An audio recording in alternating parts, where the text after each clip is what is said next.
Hi, this is Billie Jean King. I'm Mats Wilander. This is Mary Carrillo. This is Pam Shriver. This is Yannick Noah, and you're listening to the Tennis Podcast.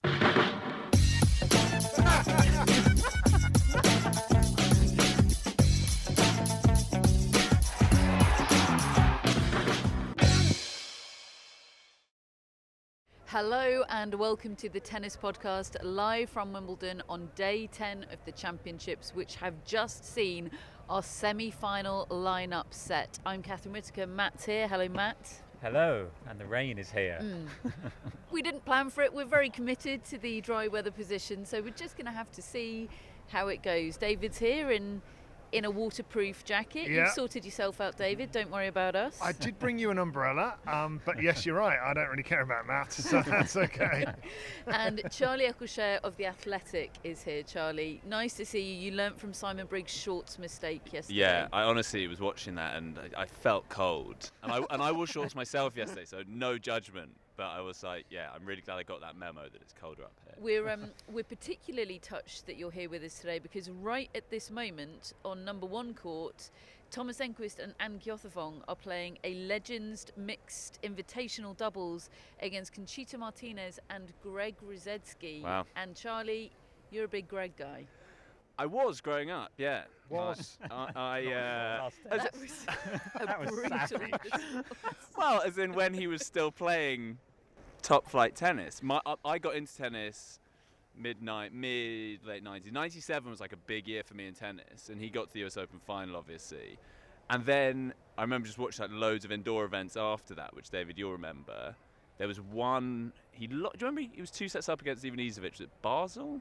And lost? Yes. That was like I was big into Greg then. Look, yeah. you don't know what level tennis he's playing True. because you're not watching. Yeah. Who knows what's going on number one court right now Sacked with him off Conchita? for us.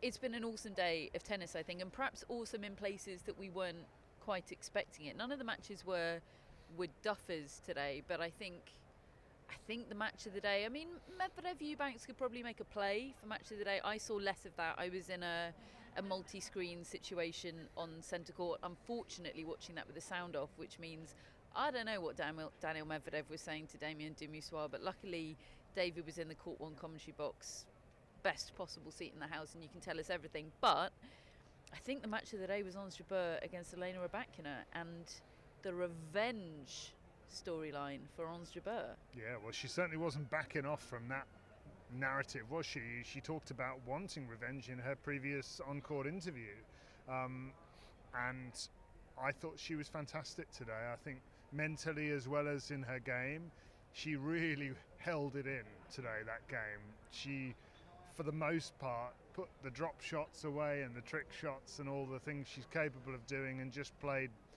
really solid tennis and tried to go toe-to-toe. And she served for the opening set and failed to serve it out. Rybakina just sort of wrestled that from her, and then when it went into a tiebreak and Rybakina won that tiebreak, I mean, I think it's a major achievement from Jabeur that she didn't fold. It would have been really easy to, after losing 2 Grand Slam finals last year. You could easily go into a kind of, woe is me, it's never my day, and she wasn't having any of that. She just sort of got it back and was deserving of that win. I'm somebody that when she lost that tie-break and showed the frustration that she did, not just upon losing that tie-break, but actually before she lost it, midway through that tie-break, when she went the mini break down, she showed so much frustration. I was worried about that. I was really worried about her after that opening set, and well, I can see your smug face, David. We will come on to we will come on to your big prediction in a moment. Matt, first your thoughts. I thought the second half of that match was maybe the best tennis I've ever seen Ons Jabeur play. She was break points down in that second set, I think at 2-all, serving 15-40 after dropping that first set. She managed to hold and get out of that game, and afterwards she was just absolutely awesome. And I am genuinely really interested to hear David's thoughts, because even at that point David was saying he felt like Ons Jabeur was going to turn this match around, and personally I was thinking, I don't know, I feel like Rybakina, with the first set in the bag, will probably go on to win this. I think Rybakina's serve definitely dropped off as the match went on. Her percentage fell, and also she wasn't hitting her spots quite so well. But Ons Jabeur was leaning on it, and the backhand return in particular to then set up these forehands from Ons Jabeur was absolutely incredible. As David said, it wasn't the usual Ons Jabeur that we see. There weren't that many drop shots. It was just sort of line-licking winners for a set and a half there, and I thought she was just in the zone.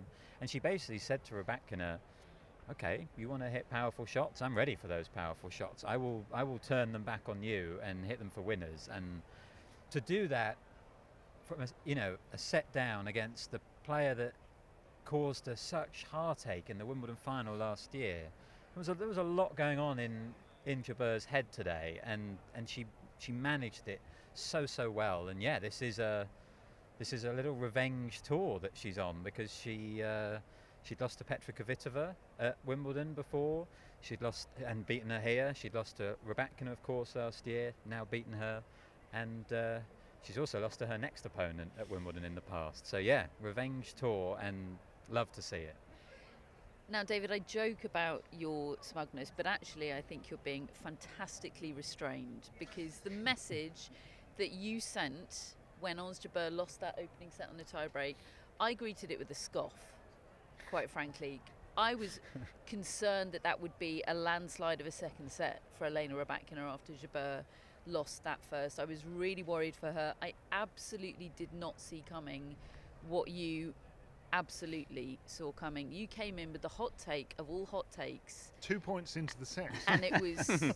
Here comes honestly, well, just take it away, David, because it was a triumph. Well, look, there's a few things. The first thing is, the reason I thought she would win before the match, one was that she'd beaten Kvitova, which I just thought is a similar type of foe, really. Okay, different angles, but it's a similar trajectory of ball coming your way. So she's just handled that for the last of 3 games. And I know that Kvitova didn't play well, but she got really bamboozled by Jabeur. The other reason was the health of Rybakina. I know she's looked good, but she'd also played Katie Bolter, who isn't at that level, right? She's a decent player, but she's nowhere near the level of these players. And that, I'm not dissing her by saying that. She's just not. Maybe one day she will be, but she certainly isn't at the moment. So that's 6-1, 6-1, and in 56 minutes. And then she's had a player retire against her at 4-1. So she's not had much tennis in the last couple of rounds. She's not match tough. And who knows how much she's got in the tank, really, if it goes deep. And that's why I thought it'd be 3 sets, I would favour Jabeur, right? The other thing that occurred to me, it only started to occur to me during the first set, is it just reminded me of sitting in the same seat during Ons Jabeur against Garbiñe Muguruza 2 years ago. And it's the first time I ever saw Jabeur and thought, we have a top player on our hands here, because she's facing Muguruza in form, who's won 2 Grand Slam titles, finally looking like herself again, and she turned that around from a set down, 5-7, 6-3, 6-2. And it was very similar scoreline in the end to this. And it just, I remember sitting next to Annabelle Croft in that match doing the commentary, and we were both drunk on watching Ons Jabeur that day. It was one of those days that just makes you a fan. And I thought, well, again, Muguruza's got a similar type of game to Rybakina. So I believe that she's got this in her. And look, some days it goes your way. Just so Dave doesn't have a complete monopoly on smugness, I mean, I'm sorry. Who's invited him? I did say yesterday I thought Jabeur would go on and win the title. Why? Mainly, she hasn't done. Yeah, exactly. Just Anywhere get that close. in. Just get that in before David's she goes out tomorrow. Very short term with his predictions. Yeah. That's the truth. Yeah. David has said in the past that Ons Jabeur won't be in a mix in a Grand Slam in his lifetime. I have said that. Not that long ago. If you go I back really hope you're going to make it to the weekend. If you go in the archives enough, there's something to make me look a fool in every couple of months. Why? I mean, it was a partly fairly an arbitrary call, I'll admit. But I do think I think you guys were talking about it, I can't remember if it was before the tournament, but that she's not being spoken about necessarily as a big favourite, whereas last year it did feel like she herself was kind of cultivating that pressure as though she was one of the big favourites. I feel she's gone under the radar a little bit. And sometimes with players going for their first Grand Slam, you just get a sense that it's their time. Obviously, this would be her third Grand Slam final. I don't know. I feel like she'd have used those experiences. And yeah, I just think she's coming through, seems to be peaking at just the right time. But look, we'll see. I mean, tomorrow's going to be so interesting, that match. Really looking forward to that. But yeah, I think she's got a good shot. There was some Djokovician defiance about her, wasn't there, after losing that first set? It was no, not again, not today.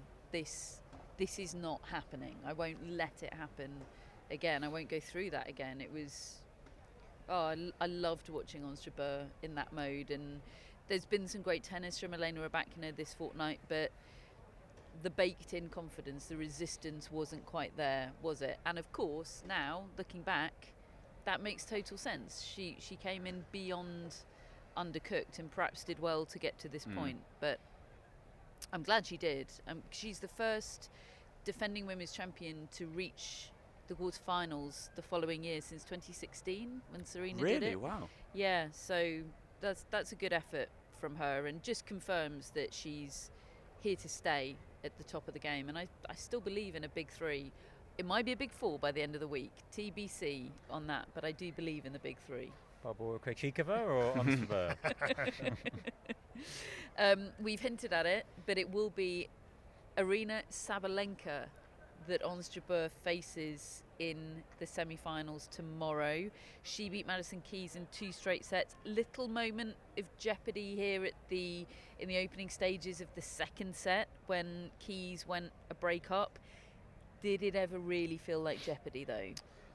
I felt like this match was kind of the story of Madison Keys' career and the story of Aryna Sabalenka's season.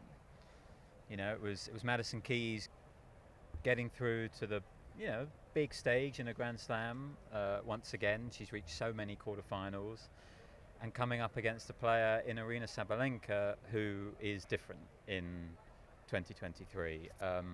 First set, Sabalenka was really picking on the Keys backhand. The backhand was making an awful lot of errors. I think David described it last night really, really well in terms of old power and new power, and just felt like Sabalenka hit the bigger ball and was able to rush Keys and draw errors, and she was awesome in that set. But Keys really, to her credit, fought really well at the start of the second set and went to break up.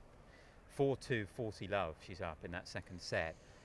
And that's the point where I'm thinking that it sort of tells you all you need to know about both players, because I don't think Keys sort of completely went off the boil. I don't think it was a choke, but she didn't stamp her authority on it. She didn't close it.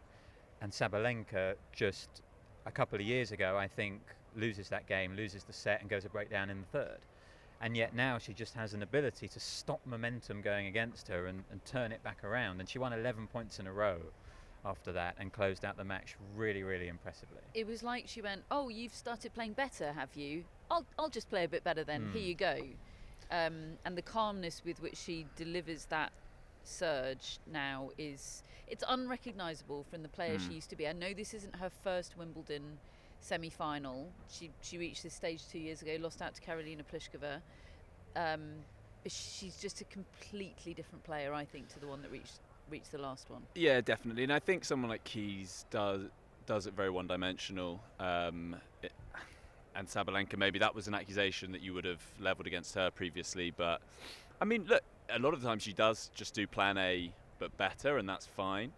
But I think today she did have to find something different. And yeah, just on Keys, I mean, I think that is what holds her back. I just don't think she's got enough variety, and that will get. I think that's the thing that will get you to quarterfinals.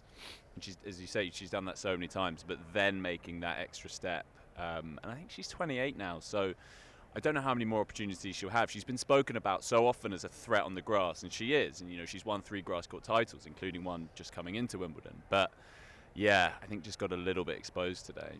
Okay, so seeing as we have our prophetic tennis analysts with us, and Matt, who's done the analysis of the Ons Jabeur Revenge Tour, what's going to happen tomorrow? Jabeur against Sabalenka? I haven't really thought about that yet. Well, it was quite. That's helpful, isn't it? Well, Charlie's thought about it in the macro sense. Obviously, if you predicted Jabeur to win the title yesterday, you must still be predicting that. Very much so. Today. I made an arbitrary call and I'm going to resolutely stick to it. Welcome to the tennis podcast, Charlie. It was quite interesting hearing Rybakina after the match talk about how for her the physics of the match were difficult, was the word she used. Having to get so low to deal with Ons Jabeur's ball. Not necessarily the slice or the drop shots, because we didn't see too many of those, but just that flat trajectory, I think, was quite difficult for her. And Did you intervene to give her tips? Matt loves a low ball. Oh, I do, yeah. This is really well timed, because I've done a piece about playing on grass and the difficulties, and part of it is about how low you need to get. That's one of the hardest things for players to do. Yeah, I think there's a assumption that grass would be a really good surface for Riley Opelka or John no, Isner exactly, yeah. David Law. with their serve, David Law. But actually, having to get so low is difficult. You're tall, that's what we're saying. Yeah, but supple. I think I'd be good on grass. Did anyone ever describe David as supple? I'll tell you. How did Andy Roddick describe you? He describes me as I can't remember now. No, I can't either. Sorry, I put you on the spot. It wasn't hugely complimentary. No, Your suppleness, it wasn't I would supple. say. He was trying It wasn't supple. He was trying to hype, or subtle. He was trying to hype up Law against Whittaker in 2014 when we played each other at the Royal Albert Hall in our one and only ever match. And he said, "You've got to make him move. He doesn't strike me as a gazelle." That's what he said. And I listened, and it was successful. Thank Funnily you, enough, the word Andy. Tsitsipas used to describe himself in my interview with him before the tournament. Like A on gazelle? clay, exclusively on clay. Yeah. Wasn't it a gazelle in the desert, which I had to look up because that struck me as jarring. I don't think of gazelles as desert, but there are some. Stefanos Tsitsipas comment struck you as jarring, I know. Charlie. Would you believe it? You had to fact check it. Wow. But on that, I mean, Radwanska obviously being someone that was cited to me as who was amazing at getting so low, and obviously she reached a final here. And I think Sabalenka is better at that than Rybakina. There was quite a lot of almost Radwanska-esque, Kerber-esque sort of crouch shots from Sabalenka today. I think she's maybe a better athlete overall than Rybakina. I mean, not that Rybakina's a bad one, but Sabalenka is such a force on a tennis court. And she does lead that head-to-head, including a win at Wimbledon. I guess I would stick with Sabalenka. Went with her pre-tournament. She's still in. You've made an arbitrary prediction, Yeah, and you're going to resolutely stick to it. Sometimes, though, I think you can go through a tournament and feel something, And change or your see mind. something that makes you feel differently. Obviously, an injury Especially if you can predicted happen. Kvitova pre-tournament Yeah, and you've got an opening. And Swiatek. But anyway. Who's filling your opening? Well, look, I mean, we should add that the newsletter will contain our actual final predictions tomorrow in set scores. But as we sit here right now, I'm going Jabeur. Yeah. Thank you, David. And I'm I so will never impressed. ignore a David No, Laurent's me Jabeur neither. prediction ever again. She does make you feel things. And that can sometimes be problematic, I Imagine think. the emotions of a Jabeur-Svitolina final. I think we're going to get that. Yeah, I was going to say, to what extent do we think whoever wins that semi-final, the Jabeur-Sabalenka one, will win it? Because that's where I'm at. But maybe that's being unfair I on the think other they're one. the favourite to win it, certainly. I think Svitolina will make the final, and I think she has a chance. This is something we discussed last night.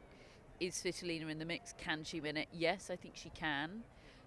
But I think the winner of Jabeur-Sabalenka is the favourite, regardless of who comes through the other semi-final. Just imagine if Vondrousova just comes out and plays 4 stone cold sets. That would Well, be- I That think she'll ruins win. I everybody's think she'll win dreams. tomorrow, Vondrousova. I'm quite confident on that. I don't fully know why, but I don't know. Okay. There's So something. many unsolicited arbitrary predictions. He's been saving them up for Yeah, years. exactly. I've got loads more. Yeah. What's the feeling? Just Is it a game thing, or is it a potential risk of emotional hitting a wall? Yeah, for I just feel like Svitolina? she's playing a bit with house money at this point. She's had such a good run. There's no pressure. Are they not both though? Svitolina's a wild card. I know, but I feel like now Svitolina has got the whole of Wimbledon behind her. Everyone's rooting for her, which is huge, and that's a boost. But I also think sometimes you have these fairy tale runs, and then it gets to a point like a semi or a final, and the emotional investment that you have to put in, think what this tournament must have been like for Svitolina. I just think at some point there's going to be a flatness, and I think that will be tomorrow. We had Simon Briggs, formerly your colleague at the Telegraph, on yesterday. Obviously you're now at the Athletic, and his take was, he's got two brains, hasn't he? He's got tennis fan brain, and he's got what's best for my what he wants to happen star rating brain. And Quite frankly, the best thing for his career success is a Sabalenka Svitolina final, because of the news line that brings. Belarus, Ukraine, everything that goes with it. Make of that what you will, is just a fact. Obviously the athletics angle on things is a little bit different. What's the dream final for you? I think that would be, because ultimately for us as well, it's what's the biggest story? What gets people most interested? What has cut through? And that absolutely would. Again, with two brains, I guess there are two audiences. There's the sort of core tennis who really want to know about forehands and backhands, but then there's the other big audience as well, which is just what an amazing story on a human level. Would be extraordinary, wouldn't it? Do you get a sense of the relative sizes of those audiences? What I would say is, for us, for instance, the story that's gone nuts over the past couple of weeks is one we did about Wimbledon changing the all-white rule because of periods, and I think that just had such a wide appeal, because it's something that half the world's population can relate to. So I think that those stories, I think the ones that will really go crazy are probably those ones. But on a more consistent basis, there is the sort of core tennis fan. That I don't know. It's probably about 50-50. Interesting. But I think tennis is that kind of sport. I think there are just topics that really grab people, unlike a lot of other things like scheduling. Even people can kind of relate to that, or rain delays. Weather is something that everyone can kind of latch onto. So it's kind of juggling those two things. I think we're in and this applies to the men's as well, I think we're in a really good place at this stage of the tournament. I think all scenarios are good. Look, Vondrousova is kind of the weakest link, isn't she, in terms of story? I would find it incredibly funny if she reached the Wimbledon final. I love her style of play, but maybe in terms of cut through and everything, she's the weak link. But basically, I think we're in a really great place. Agreed. Just nodding. Well, I suppose nodding does work now for some of our audience, but we are still a podcast. It is pleasing, though. It is. Look, anybody who gets to the semis deserves to be there. But there are certain ideal scenarios that we have at the start of a tournament, and this is right up there. Yeah. Absolutely. Yeah, you want to be where you feel the sporting world's or the wider world's attention is, and ultimately that comes from names or people with interesting stories. And I felt that I was on centre court watching the Alcaraz match while on my laptop I had Eubanks, and I think Eubanks, that's a story that for us has done really well. Obviously there's the American angle, but that's had real cut through. Good piece, by the way. Thank you very much. That. He's got a great story, he's got a great personality, and people can just really easily get on board with that. You've seen how the crowds react to it. Yeah, I've had more messages from my casual tennis watching friends today about Christopher Eubanks than anybody else. I had a couple about Ons Jabeur, but Claire Balding just walked past us earlier to go and record the end of her BBC show, and she said, I'm gutted about Eubanks. Everybody had got so behind him, and he came so close today, David. In fact, even though he lost today, the stat came up, didn't it, over the course of the match, I think in the fourth set against Daniil Medvedev, that he has hit more winners at this Wimbledon than anyone in the history of Wimbledon. And I'm so glad he owns that stat, because that tells the story of his Wimbledon, doesn't it? He deserves to have it. Yeah, I was commentating on the third set of that, where he was just knocking Daniil Medvedev off the court. And there aren't that many people who can do that, because he's standing so far back. He's absorbing so much. The courts have slowed down, and yet he's playing 90s tennis out there, just slamming serves down, going for broke off forehand and backhand. And I think Volleying. it's serving and volleying relentlessly. I think it's a massive testament to Daniil Medvedev that he didn't totally tailspin in that situation and lose. So I mean, just quickly on Eubanks, looking back 2 years ago, he was 200 in the world. He's played 4 times here. He's never got through qualifying. A year ago, he lost to Lucas Russell, who is 37. And it is 11 years since Russell beat Nadal here. And that was his one and only result of note. And he beat Eubanks. Eubanks was about to retire, according to your piece, to go and be a commentator. And here he is. He's cracked it. And now he's going to get into all the biggest tournaments in the world. And people just love him. Yeah, those biggest tournaments in the world are going to be better for having Chris Eubanks in them. He's brilliant, he is. I thought that 4th set from Medvedev today was brilliant because there was literally only one thing he could do, which was hold serve and wait and hope that Christopher Eubanks stops hitting blazing winners. And that's exactly what he did. I think he only lost a couple of points on serve in the whole set. He was teetering. He was on the edge. Yeah. As you said, he was having that discussion with the umpire. We very nearly tipped over the edge and saw the best or worst of Medvedev, depending on your perspective. But he managed to keep it together, and he got it into a tie break, and that was the moment where I do think his experience probably told. I think Eubanks' game slightly fell apart in that tie break. He certainly on set point he dumped a volley in the net, and then in the 5th set he didn't really have anything left. Eubanks, I think he was pretty much out of gas. But for Medvedev, this match was, I think, won in that 4th set because that was a really precarious situation he was in against a player who was returning so well. That's the thing I found amazing about Eubanks in this match. We know he's got a great serve. He said, I think of myself as a server, and I think he was really exploiting the Medvedev return position. It wasn't really working all that well. It was allowing Eubanks to close the net and serve volley, but Eubanks was returning so well, and that was keeping Medvedev on his toes in those first few sets. But Medvedev, very impressive to keep his cool, keep his calm, and just somehow get through it. What do we think about the Medvedev return position on grass? It's really interesting. For that piece I did on Eubanks, one of the people I spoke to was Paul Anacone, and I asked him, what chance do you have against Medvedev? And he said, well, one of the things where I think he'd have joy is the fact that Medvedev stands so far back. That gives someone like Eubanks an opening and the initiative, and it's basically saying, well, the match is going to be on your terms, ultimately. I mean, that generally is considered such a bad strategy on grass. Everyone I've spoken to for this piece I mentioned says what you don't want to do is give up the court, basically. That might work on other surfaces. You look at those players who typically are good on clay but can't do anything on grass. Often that's part of the problem. They like to stand miles behind the baseline and just hit topspin forehands. He sort of has found a way to make it work, but I do think for those 2 sets it didn't help him because it just let Eubanks dominate and dictate. I think what Medvedev did well is that Eubanks is so unconventional an opponent, and I think that's such a big thing for these players, and why so many of them struggle on grass is they love to have things just so.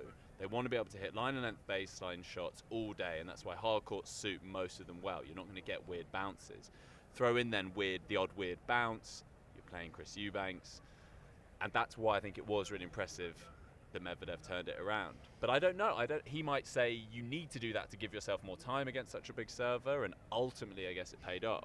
But he does it against all sizes of server. Yeah. He does, but he changed it. In sets 4 and 5, he stopped doing it. And it's the first time all tournament that I've seen him do that. And he actually warned line judges about standing a little bit forward because he said, I'm going to hit you. In the first 2 sets, he was genuinely worried about hitting them with his follow-through. And then in the 4th set and the 5th set, he started standing up towards the baseline. And it was a really interesting moment because he's obviously whether he's had any conversation with the coach, I don't know what you thought, Matt, but I think he just realised this isn't working, I've got to change. Yeah, I think there was a time when we were really learning about Medvedev where one of the key traits to his game was mid-match adjustments.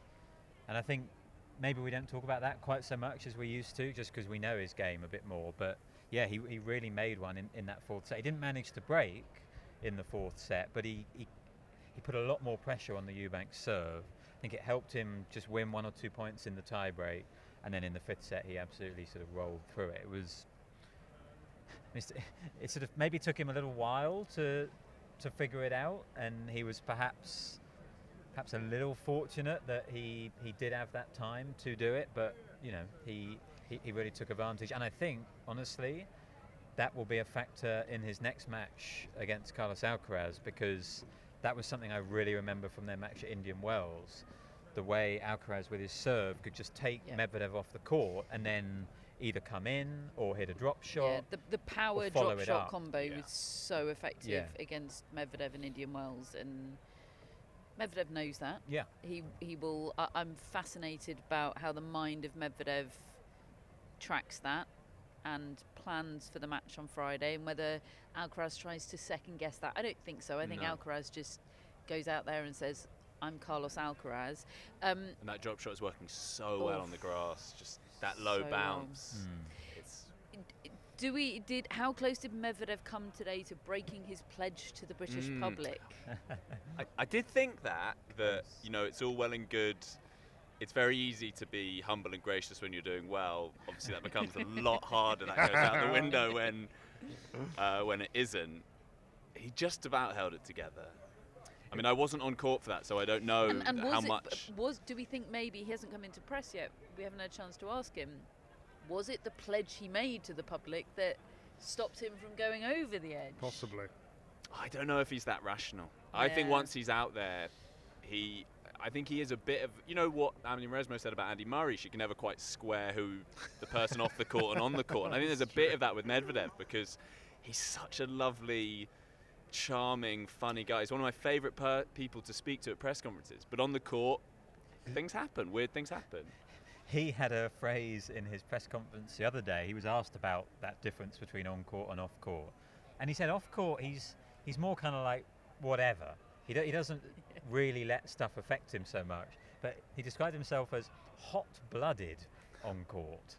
He said, hot-blooded. That's a good phrase to describe how I am. And I think Charlie's right. I don't think he can fully control how he's feeling and reacting on court. It was in French, the exchange that he had with Damien Dumassois. I think he felt a bit hard done to, actually. I think it was a batter. I didn't see it, but a batter way of the ball that hit the cameraman. Yeah. And he was given a code violation for unsportsmanlike conduct. And Damien Dumassois quite sensibly turned off his mic at this point, so I couldn't hear what was going on. But the body language was one of interrogation almost of Medvedev to Dumassois. Yeah, Medvedev said something like, how are you talking to me? If you talk to me like that off court, we're going to see, or something. It was kind of a little bit threatening in French.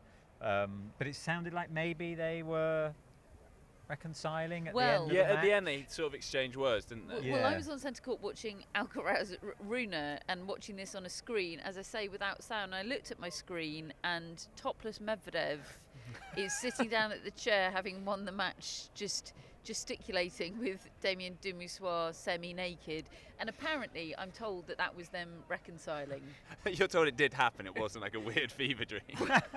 I don't know. Someone confirmed for me. Did no, that I was happen? the same thing. I was on centre out the corner where I just sort of, They did have a protracted conversation, and by the end, Dumassois was smiling as if that made you feel like Medvedev had said a funny, and they'd probably got past it. I mean, Dumassois is quite confrontational himself. He doesn't back down from players, does he? He'll have a go back, and that sometimes winds them up more. But I also don't mind it really. Oh God, no. I don't like to see umpires be. Not that I'm not accusing Medvedev of this, but some players, and Kyrgios will accuse of it. Some of them bully umpires, and I don't like to see that. I really hate it. Same. So Medvedev against Alcaraz, because Alcaraz beat Holger Rune, a man a couple of weeks his senior, maybe even less than that. 6 days. Yeah. Both turned 20 in May of this year in 3 extremely competitive sets, particularly the first set. I thought Rune was the better player in that first set, and it was I mean, this is incredibly reductive, but basically a double fault in the tie-break. A double fault in the tie-break, but also an amazing point that Alcaraz played to get the early mini-break, which to me just summed up why he is so different from all the guys that have come before him in the last 20 years to try and unseat the big three, big four, and that's the variety he has. He played a lob, then a drop shot, and then flicked away a backhand winner, moved him up to 2-1. Having, as you said, he was second best. He didn't have a break point all first set. Rune only had one, but even so, just his ability to do stuff like that, he's just so creative. And I loved this match. I thought it was such a high standard. And Alcaraz, I think, it's certainly the best I've seen him play this tournament. Yeah, absolutely. I was so pleased with that first set and how well they were both playing, and it was actually Rune doing Alcaraz things. He was the one winning the fun points. He hit the drop shot lob, he hit the tweener. It wasn't a clean winner, but he ended up winning the point, and afterwards he did a finger raise to the crowd. It was Alcaraz's greatest hits, having said in that clip that we talked about yesterday that he wouldn't take any of Alcaraz's game. Actually, he ended up mimicking quite a lot of it, and it was all just fantastic fun. And I thought it was interesting that Alcaraz, having said that he would take Rune's backhand, I thought Alcaraz's backhand today was phenomenal, Yeah, especially on return. It won him the first set with a winner past Rune, who was serve volleying, and it got him the crucial break in the second set to take him 5-4 up. Which was his first break point in the match. Yeah, he just leaned on it, and I think probably for me maybe the biggest revelation about Alcaraz on grass has been that backhand. I've been so impressed by how compact it is and how he's able to flatten it out and not feel rushed on it. I think, yes, Rune's backhand is amazing, but I think Alcaraz's is really, really holding up on this surface and sort of complements the rest of his game, which is flashy and can sort of take your breath away. The backhand is so dependable and reliable. Sorry, I'm just going on about Alcaraz and backhands. Two of my favourite things. No massive surprise. That lob, drop shot, passing shot combo, it's the sort of Alcaraz platter, isn't it? Here's all the things I can do. Aren't they great? Set me up for them. Yeah. It was smorgasbord. It was a wonderful wrenching of momentum in that tie break, and then the double fault, and then a backhand down the line, return winner from Alcaraz. Did he see that Rune was serving volleying on set point, or did he think Rune's the type of guy that might do a slightly unwise serve and volley on set point here off a not great serve? I don't know, but what a shot. I just felt as well during that match, and while Eubanks Medvedev was going on simultaneously, I think there's been a big worry this tournament, first one post Federer, no Nadal, and again, I'm speaking as someone who's a huge tennis fan, so maybe I'm not the best gauge of this, but it did feel like these are two really fun matches that I do feel can captivate people, and that maybe the doom and gloom about where men's tennis is, that it's in safe hands. I mean, who knows where Eubanks will go after this, but Medvedev's not going anywhere, and as you say, Rune and Alcaraz only just turned 20, and the level they were playing at, obviously we know about Alcaraz, but I was really impressed with Rune as well. That first set was it was like exhibition stuff, but in a way of just a really competitive exhibition match. Yeah, I thought the difference was the experience golf today between Rune and Alcaraz, which is extraordinary given they're both 20 years old, but Alcaraz has got reps on the block at this stage of Grand Slams and major tournaments. I really believe in Rune on grass. I think it's there. I think he's good at getting down low. He's got the Matt Roberts thing. I don't think he minds a low bouncing ball, and it's all experience for him. And it's a Grand Slam where he didn't fail physically. I think that's quite significant. He did have he played 5 sets in the previous round, didn't he? Well, 2 rounds ago. He played 2 rounds ago. Yeah, 2 rounds ago. Dimitrov, and he bounced back from that well physically. I think that's significant for him in his development, and I expect him to be back here and be a threat in the future. And I saw enough today to continue my hype of that rivalry. Yeah, Back I think me so. up here, Charlie. I think he'll take way more out of this than the French Open, where he also went out in the quarterfinal stage, but in a really weird. Oh, let's not relive that. This was this was So nothing bad. like that. Yeah. Even though we actually won a set in that match. Yeah, I mean, what a weird time. He's going to be fine, I think. Yeah. I think this is Do you think he'll win majors? Yeah, oh yeah, absolutely. Do you think there's a question mark over that? No, I guess not. I mean, it's just so hard to say at this point when a player's that young. I mean, yeah, it feels like I feel very confident. And the reason I feel confident is because of how similar to Djokovic he is, and the fact that he's been able to beat Djokovic in his own game. Okay, not at a Grand Slam, but these are embryonic stages of his career. He's so early in it all. I just think he's going to keep learning. Maybe the biggest concern for him would be burnout, just the sheer amount he plays. If that can be managed, I think his appetite to learn and to improve, I just think he's going to keep getting better. Yeah, I mean, I guess I agree with Charlie. You do never really know. I feel like we would have been absolutely sure that Tsitsipas would have won a major in 2019. When Dimitrov in 2014. Right. And All right, Charlie, there's no need to go there.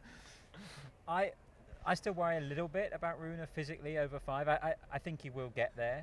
I think he needs a big win in the Slam. He hasn't really had one yet. He's still so young. He's been solid in slams. Beat Davidovich for Kina. Yeah, I agree. He hasn't had that moment. He hasn't quite had that moment yet, but I feel pretty confident that it's going to come. But who do we feel more confident in, Rune or Sinner? Sinner, I would say. Oh, I was going to say Rune. Really? Yeah. I think Rune has the highest ceiling, but just for who I would trust, who I think has the consistency and is kind of more there right now, I would say Sinner. I think they both will, but I would go Rune. Do you think Sinner will win a Grand Slam? I do. Curious. Yes, I do. Is Djokovic going to have to retire for him to do that? Yes, I think so. Interesting. What do you think, Matt, about those two? Rune and Sinner. and Rune. I think right now I'm probably with Charlie. I think Sinner's a little bit further along. But I think if I had to predict now, I'd say they will both win majors. I think Alcaraz is ahead of both of them, and I think we'll stay ahead of them. But if we're looking at players to take some of the slams that Alcaraz isn't going to win, when Novak Djokovic is gone, I think Rune and Sinner do stand out. What's Chris Eubanks going to do from this point? This is so interesting, and again, with the interviews I did for that backgrounder on him, that was a question I asked, because we've seen so many people have a breakout run at a slam. Mine goes back to Aslan Karatsev, and who now, that feels like a bit of a joke, but he got to a Grand Slam semi-final, and there are so many. History is littered with those kind of players. Vladimir Volchkov at the 2000 Wimbledon. Alexander Pop. He didn't get to a semi, did he? Quarter. Yeah, he got to a Same as Eubanks. Yeah, that's true. That's true. Don't trash my Alexander Pop knowledge, David. I was still trying to think of the Gladiator from 2000. Vladimir Volchkov. Remember when he was a qualifier? Remember when his head was put onto the Gladiator's body in the early days of Photoshop? It was that summer that the film came out, so there was that synergy. I remember that very vividly, him losing in straight sets to Sampras in the semi. Yes. Hang on, while were you Rafa working and for the Agassi ATP at this time, and did you come up with that nickname? No, I didn't. That was, you know who did, don't you? Nope. Bud Collins. Oh, neck cord. Yeah, the great Bud Collins came up with that nickname, and the tabloids ran with it, didn't they, Charlie? It's great. I mean, I remember. I don't know. He was about 12, probably. Almost exactly, yeah. But that was when I was, completely obsessed. During my Rosetsky phase, who lost to Vince Spader in the first round that Wimbledon. You'll remember that as well. He went through an official Rosetsky phase. I do remember the Spader because was that the end of his losing streak? Yes, he was on that awful losing streak. 21. No, he lost to Spader. Yeah, so but it was. So he ended his losing streak by facing Greg. But it was a 21 match. Spader, you mean, was on losing streak. But wasn't Greg as well? Greg was in. But Greg's not coming out well for this. You're remember that one? The Greg hype guy, Charlie. That's remember that one where Greg. When was it that he started effing and blinding all over 2003. All over the tabloids? Some wanker in the crowd. One of the greatest moments. I was on court the for water that. bottle one. Well, there was with the Andy Roddick one. I was front row for that. I was there as well. I queued before. Guys. Yeah. I managed to stay awake together. for What a the whole moment. match. Wow. Yeah. some wanker in the crowd. Sorry, Mum. Was that either of you? We didn't invite him. I, He just turned up. Anyway. I've never told Greg this, but I was cheering for Andy Roddick that day. Were you? Ooh. I'm seeing Greg tomorrow. mean, I'll mention it. That was when Roddick was. Why weren't you cheering for Andy Roddick? Of course you 16-year-old were. girl or something. I don't know. You know. Sorry, Greg. Why am I confessing this on a live show? Who knows? But we digress. I mean, Eubanks bringing Oh, this yeah, back. sorry. The Forgot that, after forgot the that. Gladiator and Yes. some wanker in the crowd. He's gonna have a good. He's gonna have a good life now, isn't he? I mean, he's gonna be in every draw. Sure. And Yeah. he's gonna But be in terms of The sense that everyone who knows him has is that he is a great learner.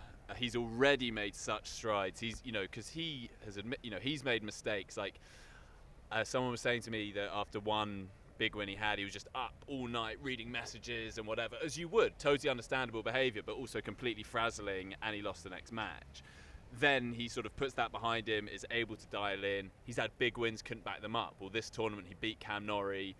And, it was said to me, he could have just done victory laps and celebrated that, been like, wow, what a year I've had, and I've just knocked out last year's semi-finals British #1. He didn't do that, won his next match, and then beat Tsitsipas. So he seems like such a great learner, someone who can process things. And the sense is that he'll be fine and will, stay at this kind of level.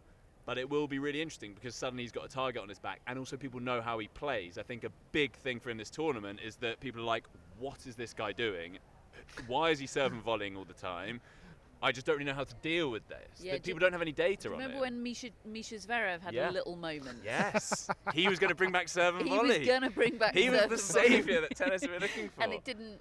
It all went a bit Maxime Cressy, didn't Yeah. it? All Who right. is a future world #1, All obviously. my It's faves just, getting trashed, well, including by again, me. David, tell me I'm wrong. No, you're not wrong. I actually think that Chris Eubanks knows what his game is. Reading your piece, that's something that really struck me, is that he's now figured out, who am I? Yeah. What sort of tennis player am I? And no matter how you prepare for it, if he executes it, it's hard to deal with.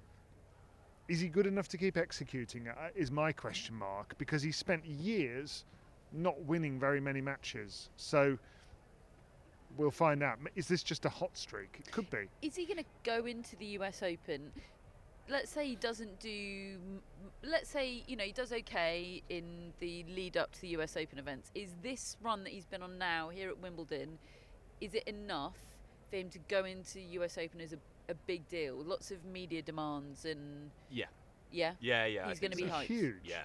I I mean, think. bear in mind as well, he's so friendly with Coco Gauff, Naomi Osaka. He's a big deal. And even in Miami, he had like Jamie Foxx and other huge names cheering him on. He has that magnetism. I think the New York crowd are going to absolutely love him. I'm sure I'm not sure, but I wouldn't be surprised if he was on a night match early on, and because I think they realise this guy he has that cut through. He's got that magnetism. Just needs to be good enough to, Yeah, exactly. to kind of get a couple of wins as well.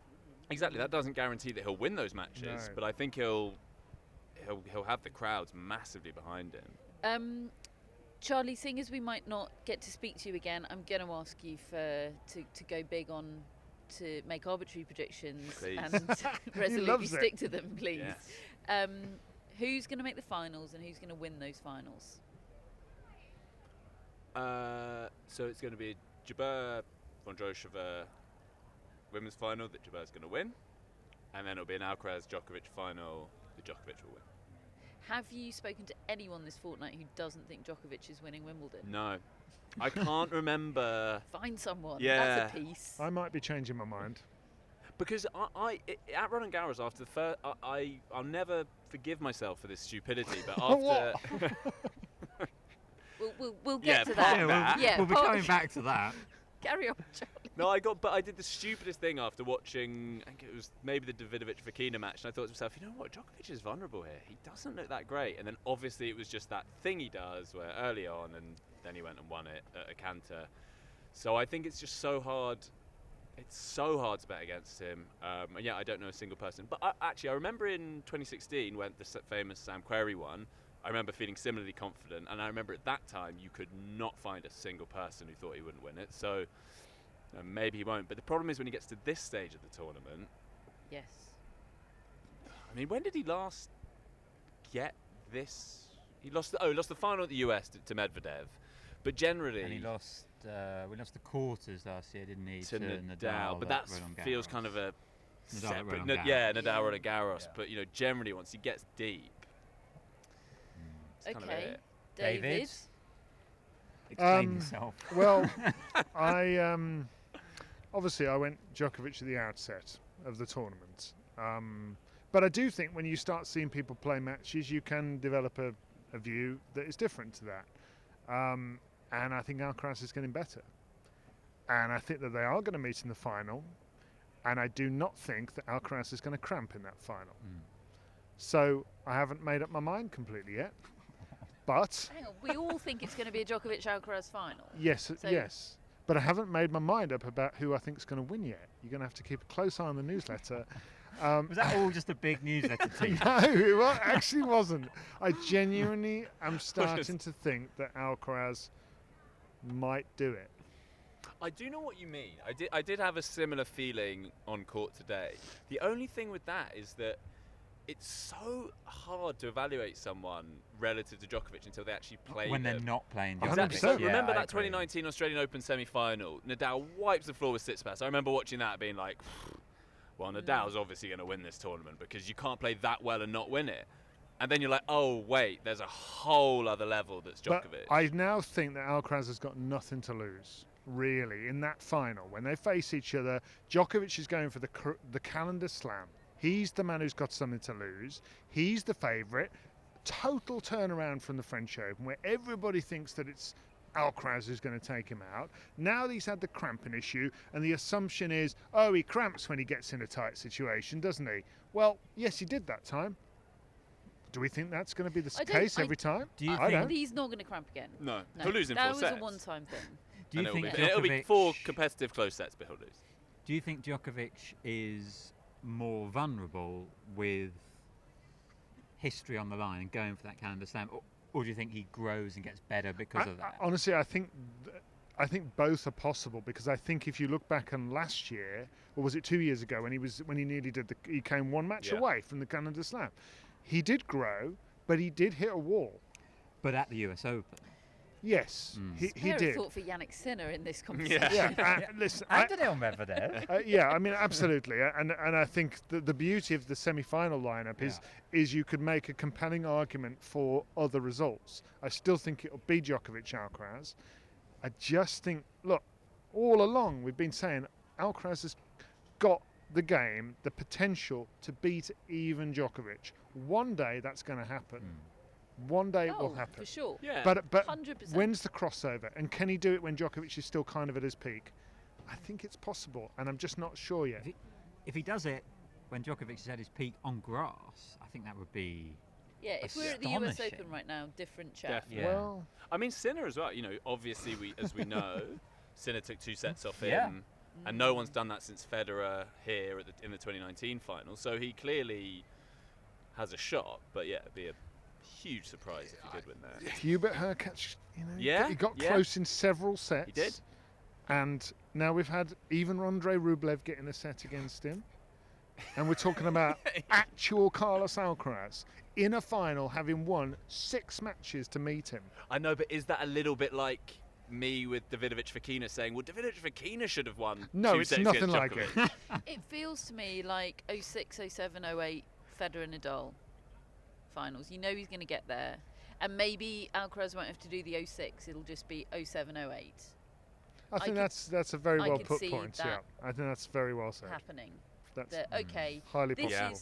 This is the matchup. These are the best 2. Yeah. You're going to take over eventually, but I'm going to try and hold you off for a bit. I could absolutely believe and that like to be 06, it'll be a 4 set as well. win for the favourite. Some doubles results for you today. Storm Hunter and Elisa Mertens are through to the women's doubles semi-finals, as are Marie Buzkova and Sara Sorribes-Tormo. They've put French Open controversy behind them. In their minds they have. We had quite a lot of messages when we said how lovely Marie Buzkova is. Yeah. In the men's doubles quarterfinals today, Kevin Kravitz and Tim Puetz, the 10 seeds. Puts. Oh my gosh. Otherwise my mum will be messaging you. Sorry, Pat Roberts. They defeated Jamie Murray and Michael Venus, and we had another men's doubles. Yeah, we had Marcel Granollers, Horatio Zeballos go through to the semi-finals as well, and Wesley Koolhoff, Neil Skupski. They're the top seeds through to the semis. Big tournament for them, this, because they've been, for the last year and a half, the team to beat on tour. Haven't won a slam. They haven't done it at slams, and they're into the semis now. I don't want to pile on too much pressure, but feels like this could and should be the moment, maybe. And they beat a tennis Adam today. Yes, Adam Pavlicek. Who we were desperately searching for yesterday. He was right there in front of us in the doubles quarterfinals. Goodness, there is one. Mate Pavic and Ludmila Kitchenok made their way through to the mixed doubles final. We had mixed doubles semi-final action today. There's been boys and girls stuff going on. Matt will do some talent spotting over the course of this week, and we'll bring you news from that. Charlie, you might be able to get out to court number 1. Oh no, it's just ended. But what was the final score? Greg Rosetsky and Conchita Martinez defeated Thomas Enquist and Anki Othevong 7-5, 3-6, 12-10. Wow. Thriller. Would have been a thriller. He's still got Still it. got it. You'll be tweeting that later. Yeah. And that is a revenge. Well, not a revenge. What is it? Greg and Anne were a team last year. They were paired together last Grudge year. match. So potentially awkward Okay. in the locker room. Who knows? Right. I think that's just about your lot for today, except to tell you about Erin, our lovely Wimbledon mascot. Hello, Erin. Hey. Our mascots. David's got Maisie. Have you, Maisie? Maisie, you and me, nailing it. I've got Xenia, and Matt has got Darwin. No. It's going so badly. Billie Jean is It's a sponsored shame. by Billie Jean King and Delana Kloss. We have our top folks and executive producers Jamie, Hannah and Drew. And Matt, we have shout outs. We have Hannah Alexander from Cambridge. Like Hannah, our executive producer, and Hannah Wilkes, shout out to Hannah in the chat right now and on our Twitter, doing heroic work all day, every day. Yeah. Thanks, Hannah. All Hannahs, all Hannahs. And Cambridge, great place. Yeah. Yeah. Duchess of Cambridge made a splash here in the first Very week. good. Thank you, Hannah. We've also got Noreen Riley from New Jersey. Right, Noreen. Like Bruce Springsteen. Yes, we are in the company of someone who went to see Bruce Springsteen Yes. this week. You had night 2 at Hyde Park, Yes. right? I said when Wimbledon was put on the athletics radar, I said that's fine, but the first Saturday I will be at Bruce Springsteen. You didn't get Thunder Road. Unlike you though. two. Didn't get Thunder Road, yeah. Or the river. No. Do you feel okay about that? We got Darkness, Yeah. and Twist and Shout at the end was fun. I was gutted about Thunder Road, also because I was just like, this isn't it didn't even cross my mind that we wouldn't get it. But it was great. I'm trying to make myself feel better Yeah. about the fact Yeah, that we had to sell our tickets. Yes. That's what I'm doing. That, We tried to put our foot down. yeah. I made objections. Anyway, hope you're enjoying the live shows, guys, because The sacrifices we have made. honestly, It's all worth it. Thank you, Noreen. Yeah, thanks, Noreen. And finally, we've got Lauren and Christian Rootberg from Malibu, California. Wow. Well, hello, Lauren and Christian. Like Christian Rude. Yes. Christian Harrison, Yes. That's the Sibling second father. Harrison Harrison brother came to up. get a who mention. Christian Harrison played doubles with Chris Eubanks at the US Open when Eubanks made his debut. This is knowledge off the Wowza. scale. Christian Harrison is married to somebody in tennis. Or Ryan Harrison is married to someone's sister.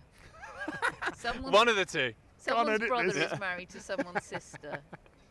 I feel like Madison Keys might be involved somewhere. Anyway. No, maybe Imagine not. if she's not. I think we might have She's met. going out with Frantangelo. No, Madison Keys isn't married to anyone. Okay. Anyone Bjorn aforementioned. Frantangelo. Yeah, Yeah. Bjorn, what's it? But not a Harrison. Yes. No, but someone's sister is married to someone's brother. Anyway. Christian and Lauren, like Lauren Davis, who almost beat Jessica Jessica Pegula. Pegula. And I think we might have met Lauren and Christian at Indian Wells this year, because they said in their shout out thing that we hope to run into you in person at Indian Wells so we can discuss with David how Luisa Stefani truly is some player. And I remember having that conversation. Thank you, Lauren and Christian. Thank you, Lauren and Christian. Validation. And also thank you to Cheryl on our chat, who points out that Ryan Harrison is married to Christina McHale's sister. But she also points out she doesn't know if that information is current. That's nearly good knowledge. Definitely a good lead. Thank you to all of our shout-out friends, to our intro friends, to our friends. We are very grateful to you for being our friends and for supporting this podcast year-round. Charlie, we're very grateful to you for being here. David's plugged the newsletter enough tonight, so I won't do that again. But do subscribe to the newsletter. It is free, and the link is in our show notes, as is the link to become a friend. Leave us an Apple Podcast review. Please hit like and subscribe if you're enjoying the show on YouTube, and tell your friends, please. Not us friends, like your actual friends. And we will see you and speak to you here live from Wimbledon tomorrow. All right.